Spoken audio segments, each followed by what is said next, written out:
Hello everyone, today we're telling Ghost Stories Part 2. Sorry it took so long, let's get right into it. So my dad and my uncle shared a room when they were little, and they were getting ready to go to bed. So, they're in bed, my great-grandpa is getting ready to go to bed, and they see, like, some sort of hand, like, wiggling above them. And then they see darkness pass through, then see it pass through again. And my dad says, "Hey, is that your hand?" to my uncle. My uncle says, "No, that ain't my hand." And my dad then says, "On the count of 3, we run." And then they ran down the hall. And it didn't chase. Set a pallet up in my great-grandma's room. And that was that. Another one from that same house. About a year ago, we were over there, and we were talking about specifically the ghost in that house. And the thing about that is that only when we were talking about it, I was there for it, only when we were talking about it, the lamp kept turning off. My grandpa turns it back on, and then we go back to talking about it, then it turns off again. So then he turns it back on, we stop talking about it, and only then the lamp stops turning off.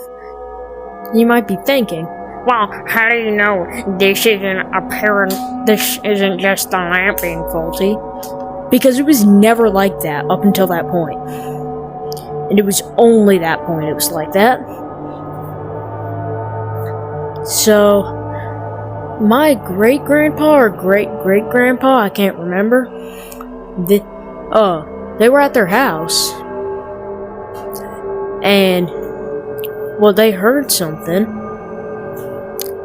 And so he gets up. Then he checks out there. And he sees a lady in a white dress go up the stairs. And then come right back down. So my grandpa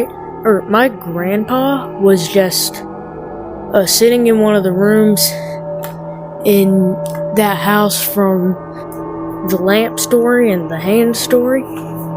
He was sitting in one of the rooms, and suddenly the door opens.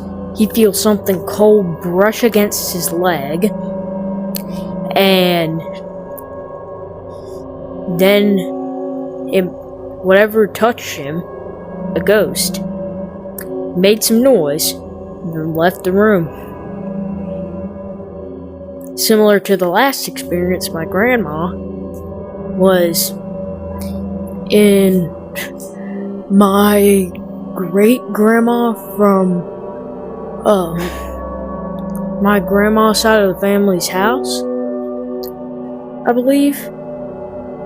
And you know, that house is definitely haunted. Like, the picture I extended in Ghost Stories Part 1, that photo with the ghost face in the background, I put it up on screen, was from that house. So my grandma was sitting in that house and feels someone like a cold hand, like, touch her shoulder, and she looks behind her and there's nobody there. So she just decides to go to bed. So my great-grandpa, I believe, went out to check his barn, and I don't think people really had flashlights back then, so you only had your lantern and your shotgun.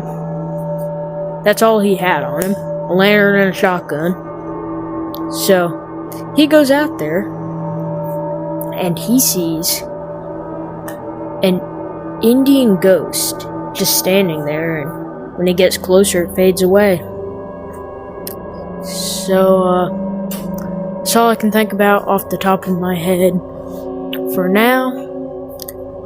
Again, this one might be pretty short, but thank you for sticking around for the end of the video. If you enjoyed, like and subscribe, and I'll see you in the next one. Goodbye.